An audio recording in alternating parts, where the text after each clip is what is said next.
masoko andikuda kutaura pano ndeyekuti tiri kumirira vana vamwe vangati ivo vakuru vakadaro vangachema nenyaya yekuti vari kubviswa mugreen market vachade kuiteimo, asi still tine vana vari muno vandareva vaya kuti tiri kudzidzisa, vamwe takadzidzisa vakura, vatiri kudzidzisa ivava vakuita zvavakutoita. Saka tiri kutarisa kuona kuti pakanzi ngavabve vaende, vamwe havana pavanga vachimboshandira, havana mashopu, kutaura kuti akutoenda.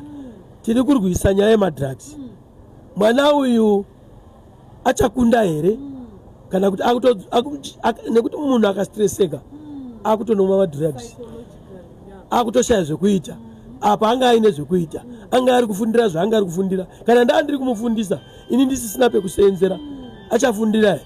Ndakuti achimbomira wena, kana akamira adzokera kumadrugs, aita zvakasiyana siyana, tadzokera kumashure senyika. Saka zvimwe zvinhu ngatiitei techinatsa kudzamisa pfungwa dzedu.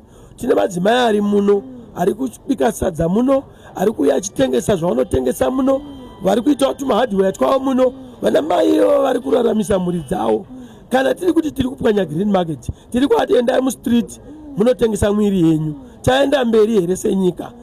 Ndaifunga kuti kune vari kuti vari kuda kuti green market imbomira kushanda, ngatimbodzikisa pfungwa kuti tione kuti ndizvo here tiri kuendesa nyika mberi here, kana kuti tiri kuita 10 steps backwards, tiri kuti isusu tiri kuda kuita 2 steps forward.